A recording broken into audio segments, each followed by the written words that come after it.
Joining me now, Congressman Bill Shuster, a Republican from Pennsylvania. He chairs the House Transportation and Infrastructure Committee. Great to see you, Congressman. Thank you for having me, Gretchen. So we just heard Jay Carney say that with a little bit of a dance in his step, seems to be happy today, come back from the brink. Do you buy it? No, I don't. It's another deadline, and we have another delay.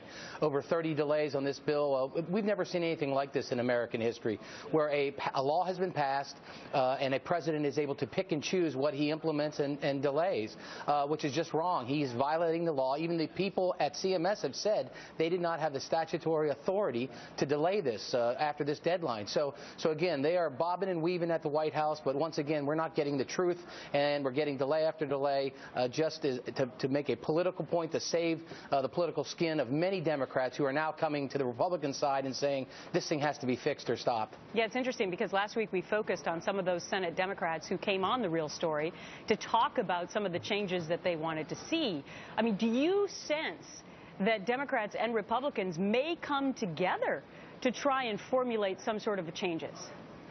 What we've seen in the House is the House Republicans have voted time and time again up to 50 times to delay, reform, scrap this bill.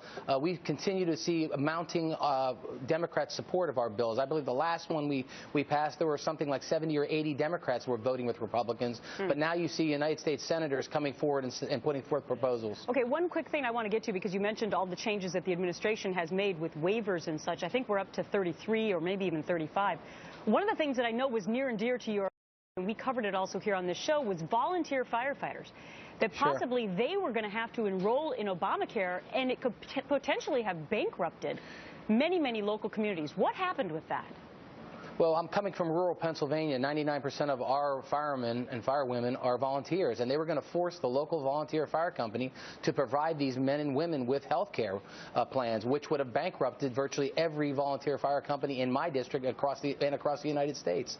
We fought back. We passed a bill in the House, and the administration saw the fight coming and realized it was bad policy. So they've delayed it for now, but it's our fear that they might decide down the road that they need these people to be paying into the system, so they might reverse that. So there's great fear out there. All right, and that's just one little section of the population. Now, meantime, the House now working to help ease some confusion as well on Obamacare, specifically regarding the work week, which is traditionally defined as 40 hours, of course. But some Obamacare regulations now put it at 30 hours. So, Congressman, what are you trying to do in the House about that?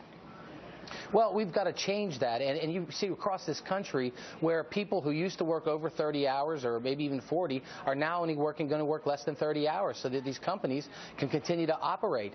So the House is putting forth reforms to this to make sure that that doesn't happen, because you're going to devastate especially part-time workers who are out there happy to be working 32, 34 hours a week, and now their hours are going to be cut in a part-time job because the companies are being forced to pay for expensive health care for them. Yep, so it may be the deadline for enrollment, but still many unanswered questions with regard to the ramifications of Obamacare. Congressman Shuster, great to see you today. Have a great week.